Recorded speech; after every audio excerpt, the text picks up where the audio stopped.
Hey everyone, welcome to The Cloud is Calling. And I am very excited to be joined by none other than Chris Nicholas, who is the Senior Vice President of Cloud Solutions at Trace3 and a very good friend and mentor to me. Chris, it is great to finally get you on the show. We had a little bit of struggles trying to get you on for season one. However, we found some time to kind of do this bonus episode to talk about some very important trends in our industry today. So, how are you doing? I know 2023 has been a roller coaster for you.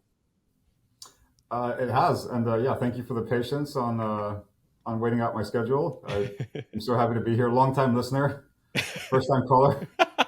Um, first time being on the show. Hopefully, certainly not the last. Um, the industry has certainly exploded around these topics of artificial intelligence. And we've chatted a lot about cybersecurity and DevOps and the impact AI is having not only on them, but on the industry broadly. While it's impossible to be Nostradamus and predict the future, what main theme do you see carrying out into the rest of this year as well as carrying into 2024? yeah, I think it's undoubtable that we're at the dawn of a new era with Gen AI. When you look at the field, the advancements, weekly, daily, it's obvious that there's just a ton of innovation that's pouring into this industry. And from a personal perspective, I haven't felt kind of the tech awe that I've encountered with my own interactions with the different tools in the space. Since the early days of the internet in the 90s, where I was just blown away by the ability to kind of navigate to different websites and like review content that was previously just unavailable or stored in libraries, packed on shelves. Putting in And that disk for Netscape, right? That's right. Yeah. When the internet was sent to you on CDs Yep. full of DNS entries. Hmm. Look, I mean, it's so fantastic and astonishingly relevant to almost every vertical and every part of not just enterprise and technology, but also just to humanity in general. I think we're really witnessing and we're being part of an evolution in both technology and humanity. So we are really looking to embrace it and to jump in and to make the most of it. No, certainly. I think everyone is starting to try and figure out and feel out how they're going to leverage this capability. And with any new technology, there a lot of people initially focus on all the positives, all the goods, but as with anything, there are potentially some misuses and other things. We've seen reports right already of, as typical happens, college students having things typed out for them and other various things. But as an organization gets started with AI, what should they start thinking about getting into AI, starting that journey? What are some of the things that they should be thinking about? Okay, well, the answer to this is not simple. So allow me a We've little we've got platform plenty of to kind time. of share We're my good. thoughts on this. Um, from an enterprise perspective, it's really about starting with a vision, right? So first and foremost, there's education that needs to occur at the executive and employee level that clearly explains and the capabilities and limitations of GenAI. This can be delivered through workshops, kind of training materials, but that's a journey that should be started almost immediately if it hasn't started already. The second thing is we need to identify kind of high impact, let's call them pilot areas, right? So let's build a business use case. It could be something as simple as augmenting chatbot services for customer experience, or producing marketing content that can be refined with kind of a human in the loop process. Um, but we need to apply the beginnings of the journey to a business use case. That's key. The third thing I would say is, jump into a partnership, perform an evaluation, but jump into a partnership, with folks like, you may end up going with, Azure's OpenAI service, or you might want to partner with like Anthropic or Cohere or one of these other models, right, that are available to you. And it's what we've witnessed talking to our customers in our portfolio is that there's massive confusion and this kind of massive effect of there's an ocean that we're trying to boil, and we always try to dispel that with starting simple and not trying to solve everything or build everything from scratch. I would also say that in order to kind of squash the fears of jumping into something as pervasive as this, it's really important to put your thoughts down and publish an appropriate use policy or a guideline of some kind for the business to digest and understand and operate against. That's grounded in legal aspects, compliance, ethics, appropriate use, like all those sorts of things. Those need to be explained.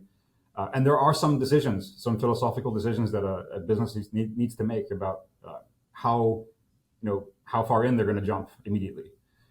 I also think that developing a governance process to ensure that anything to do with GenAI solutions, outputs, are complying with company values and policies continuously. So this absolutely involves today, and I mentioned this earlier, but human in the loop, right? So we're not looking at delegating responsibilities to solutions like this immediately. We're looking at augmenting rather than replacing job functions and roles.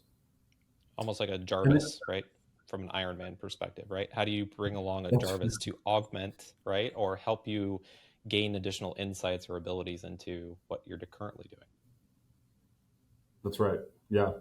So to summarize the above, like I would just say, keep it simple. Start with ample training, well-defined pilot projects, embrace responsible AI principles, and then complement staff with AI. Yeah. Derek, you and I are part of an inner circle group, Yes. and in that group, there's just thinking back through time, there's been conversations around this sort of thing, and I would say that it's really important for an enterprise today to take a position where and message to its staff that we are not looking to replace anybody Yeah. or any role with these kinds of solutions for a defined period of time, and that kind of would allow everybody in the organization to really Collectively jump take a in breath. and Yeah. embrace the tech. Yeah.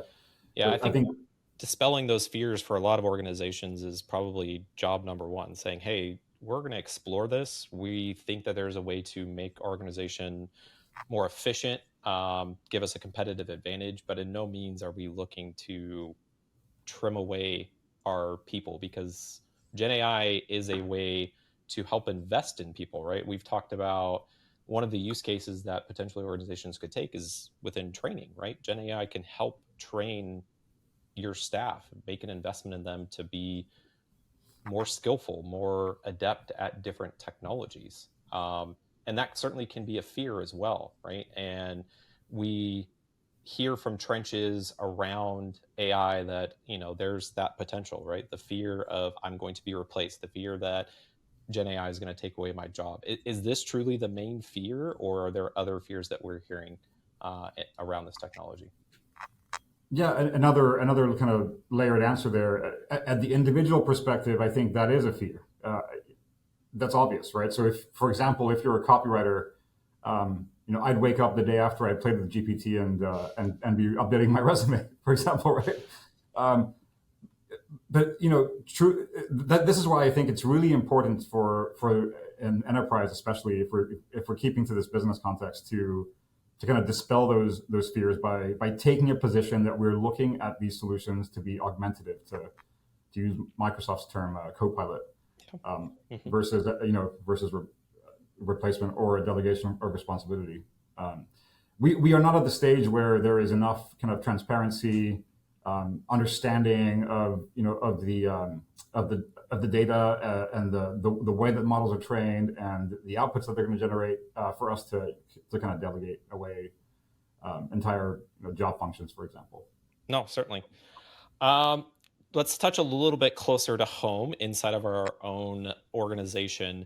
How is Trace 3 thinking about launching Gen AI into helping organizations tackle these very things that we're talking about, right? Dispelling those fears, how to get started, some of the use cases.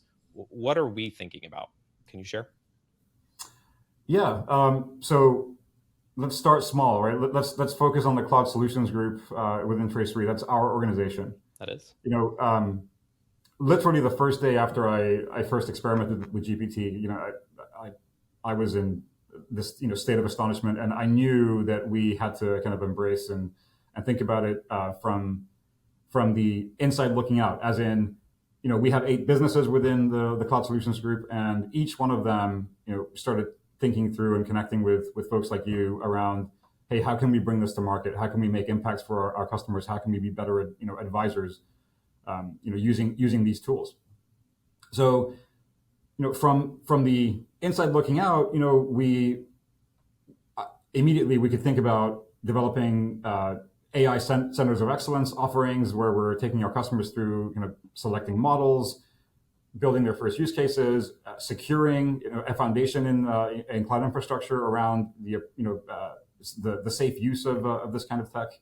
Um, Solutions that involve network segmentation to kind of isolate different instances, to conform to like different operational ontologies or organizational ontologies around areas of domains, areas and domains. And then I think if we look at our businesses, there's a strategic element that we could craft a new GTM around that we're working on.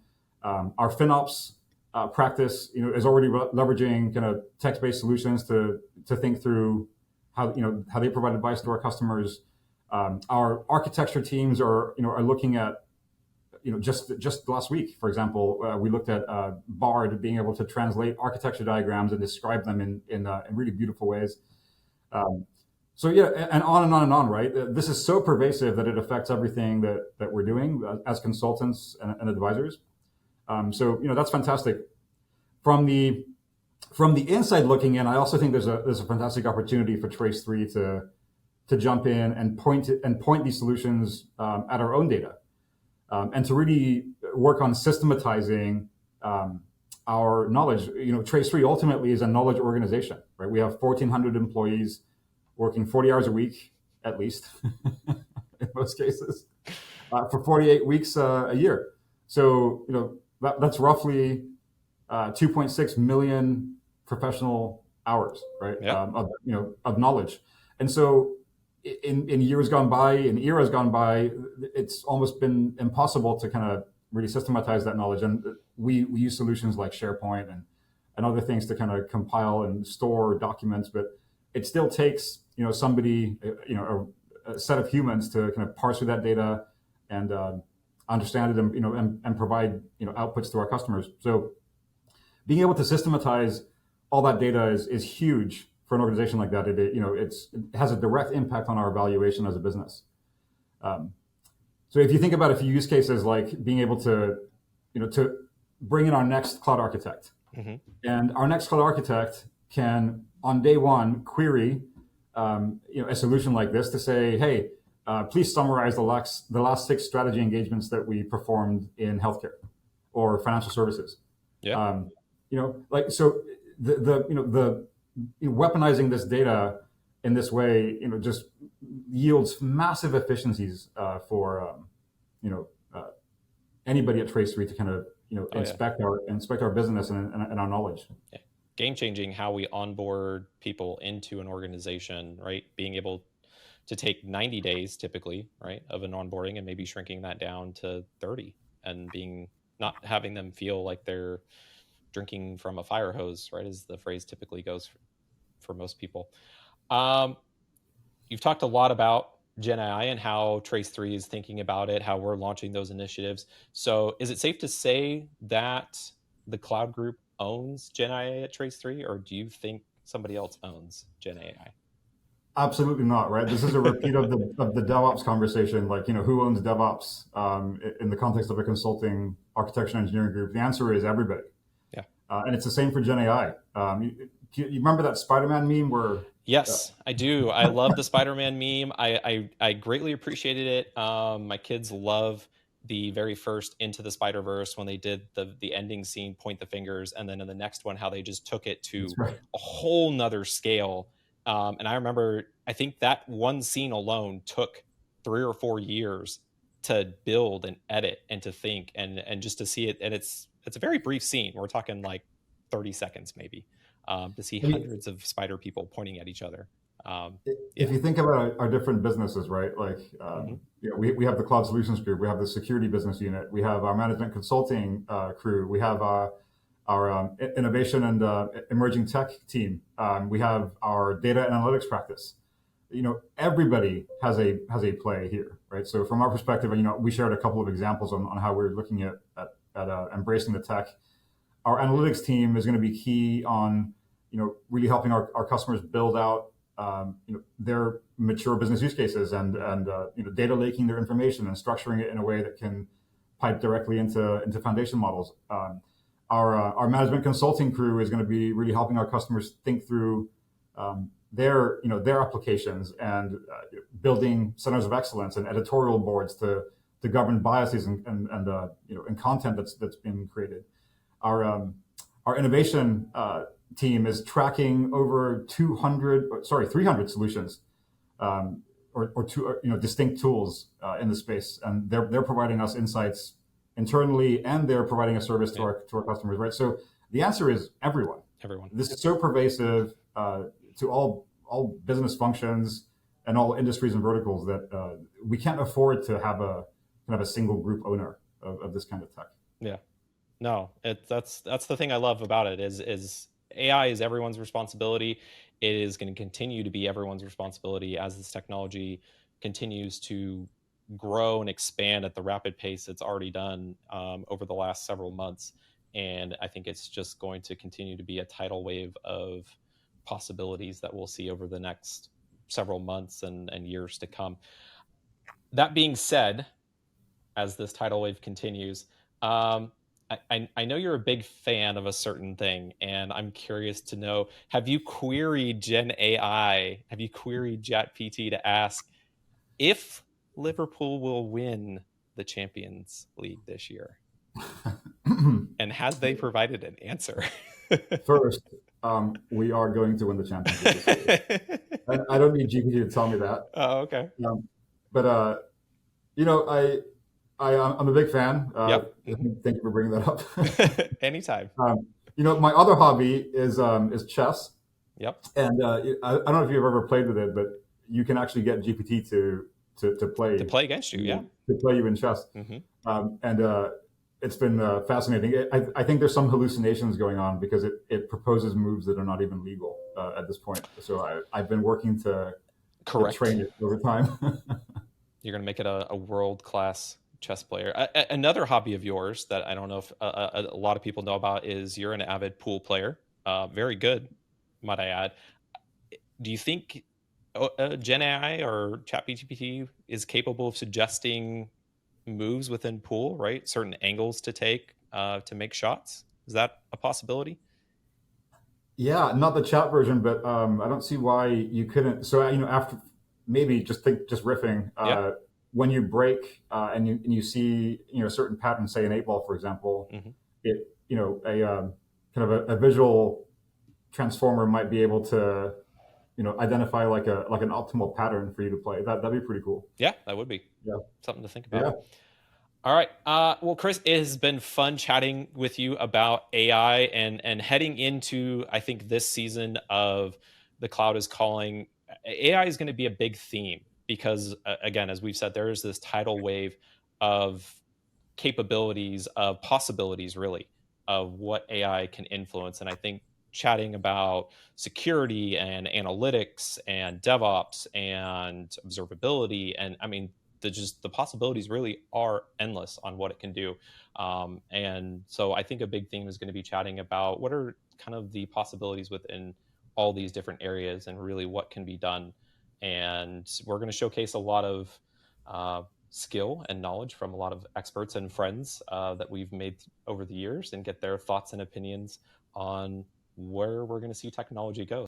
Derek, I just wanted to say in this setting, congrats to you as well. Really appreciate your partnership with Trace3. You've been just a blessing since you arrived, and congratulations on leading our Azure practice. Yes, thank you. Yeah, recent announcement, and super excited to be folding into kind of familiar waters, so to speak. And I'm looking forward to um, leveraging OpenAI service and Copilot, as you've mentioned previously, and all the possibilities that are going to come along with the different Copilot services across all of the different spectrums of Microsoft. So yeah, I'm super excited and can't wait. All right. I'm going to let you go. I know you're busy and you've got a lot of other things to be doing. So, again, thank you for taking the time to be on this show, and looking forward to kicking off season 2 with you. And any other final words before we close it out for today? No, thank you for having me again, and I'm looking forward to the rest of the season. Awesome. All right. Well, thank you so much, Chris. And thanks everyone for tuning in. And just remember, the cloud is calling.